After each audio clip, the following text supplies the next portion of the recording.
একটি ভ্রমণে 40 জনের জন্য দৈনিক খাবারের ব্যবস্থা করা হয়েছিল। পরে আরো ৮ জন যোগ দেওয়ায় মোট দৈনিক খরচ ৳৪৮ বেড়ে গেল। একই সঙ্গে জনপ্রতি খরচ ৳১ কমে গেল। প্রথমে জনপ্রতি দৈনিক খরচ কত ছিল? তাহলে কি বুঝলাম আমরা? ৪০ জন লোক ছিল। পরে ৮ জন বেড়ে গেল। তাতে মোট খরচ বাড়ল কত? মোট খরচ বাড়ল ৳৪৮। একই সঙ্গে জন প্রতি ৳১ কমে গেল খরচ। জন প্রতি খরচ বলতে বোঝায় গড় খরচ। গড়ে ৳১ খরচ কমে গেল। তাহলে প্রথমে জন প্রতি দৈনিক খরচ কত ছিল? অর্থাৎ প্রথমে গড় খরচ কত ছিল? তাহলে ধরি প্রথমে গড় খরচ ছিল ৳X।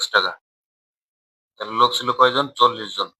তাহলে মোট খরচ ছিল মোট খরচ ছিল, এটা প্রথমের কথা বলছি।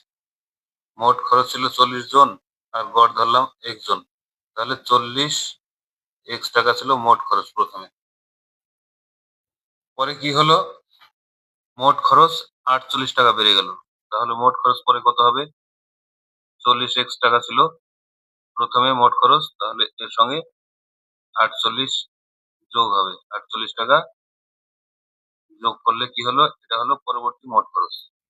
এবার পরবর্তী মোট খরচ এই টাকাটা যদি হয়, তাহলে পরবর্তী গড় খরচ কত? যতজন লোক তত দিয়ে ভাগ দেব। ৪০ জন লোক তো ছিলই। পরে আরো ৮ জন বাড়লো। তাহলে ৪৮ দিয়ে ভাগ দিলে গড় খরচ পাওয়া যাবে। এটা হলো গড় খরচ যেটা পেলাম এই যে এখানে। ৪০ প্লাস ৪৮/৪৮, এটা হলো পরবর্তী গড় খরচ। এখানে আবার বলছে পরবর্তী গড় খরচ ৳১ কমে গেছে। তাহলে আগে গড় খরচ ধরছিলাম X টাকা। তাহলে এখানে সমান, সমান দেখানো যাবে X মাইনাস 1, মানে ৳১ গড় খরচ কমে যায় এখানে। তাহলে এটা হলো সমান, সমান দেখাতে পারলাম। এবার যদি আমরা বজ্রগুণন করি, সমাধান করি, X এর মান বেরোলেই আমরা উত্তর পেয়ে যাব। কারণ জনপ্রতি দৈনিক খরচ কত ছিল সেটাই চেয়েছে। আর এখানেই আমরা X ধরেছিলাম। বজ্রগুণন করি। নিচে এক আছে, যদি বজ্রগুণন করি তাহলে কি হয়? 40x প্লাস 48 ইকুয়াল টু এই 48 দিয়ে উপরে যদি গুণ করি তাহলে 48x মাইনাস 48। তাহলে এখানে আছে 48x আর এখানে আছে 40x। এদিকে আনলে মাইনাস 48x হয়। তাহলে কত হয়? মাইনাস 8x থাকে। মাইনাস বসালাম না, কারণ এদিকেও মাইনাস আসবে। তাহলে 48টাকে যদি ওদিকে নিয়ে যাই তাহলে মাইনাস সাইন হয়ে যাবে। তাহলে কি দাঁড়াবে? মাইনাস ৮, ৮, ১৬, ৬ হাতে থাকলো ১, ৳৯৬। মাইনাস ৯৬। এদিকে মাইনাস 8x হতো, মাইনাস বসলাম না, মাইনাস মাইনাস প্লাস হয়ে যায়। তাহলে x ইকুয়াল টু কত? ৮ বারং ৯৬। ১২ বের হলো x এর মান। x এর মান কি ধরেছিলাম? যেটা উত্তর চেয়েছে সেখানেই x ধরেছিলাম। প্রথমে জন প্রতি দৈনিক খরচ কত ছিল? অর্থাৎ প্রথমে গড় খরচ কত ছিল সেটা ধরেছিলাম X টাকা। তাহলে x এর মান সরাসরি বেরিয়ে গেল ৳১২। এটাই উত্তর, বি নম্বর অপশন। পরবর্তীতে দুটো অঙ্ক রয়েছে সেম টাইপের, একটু এদিক ওদিক হতে পারে। বুদ্ধি খাটিয়ে এই দুটো অঙ্ক করো তোমরা। আমি পড়ে দিই অঙ্ক দুটো। ৯ নাম্বার, একটি অনুষ্ঠানে ৩০ জন অতিথির জন্য খাবারের ব্যবস্থা করা হয়েছে। আরো ৫ জন অতিথি আসায় মোট খরচ ৳৩০ বেড়ে গেল। কিন্তু জনপ্রতি খরচ ৳১ কমে গেল। প্রথমে জনপ্রতি খাবারের খরচ কত ছিল? একদম সেম টু সেম আছে, হুবহু একই রকম।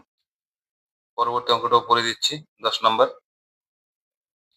একটি হোস্টেলে ৩৫ জন ছাত্র ছিল। এই অঙ্কটা এসেছিল WBP constable, lady constable preliminary পরীক্ষা ২০২০ সালে। যাই হোক, একটি হোস্টেলে ৩৫ জন ছাত্র ছিল।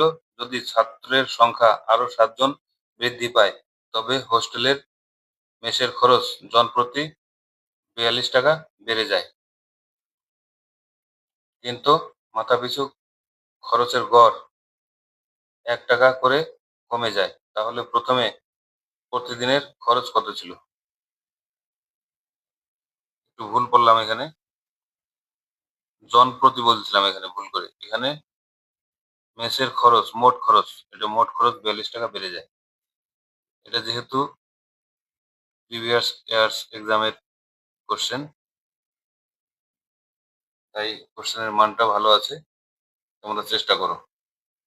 ডিউটির চাপ থাকায় কয়েকদিন অঙ্ক করতে আসতে পারিনি বলে দুঃখিত, এবং কয়েকদিন অঙ্ক করে বুঝতে পারলাম বেশি বেশি অঙ্ক করলে তোমরা চাপ ফিল করছো। তার থেকে ভালো হয় একটি করে গুরুত্বপূর্ণ অঙ্ক করে দেব এবং অনুরূপ পরীক্ষায় আসার উপযোগী 2-3টা করে অঙ্ক করতে দেব। তোমরা যদি অঙ্কগুলো করো এবং সঙ্গে থাকো তাহলে আমার বিশ্বাস উপকৃত হবে। যাই হোক, ধন্যবাদ সবাইকে সঙ্গে থাকার জন্য। ভালো লাগলে চ্যানেলটি সাবস্ক্রাইব করে দেওয়ার অনুরোধ রইল। শুভকামনা সবার জন্য।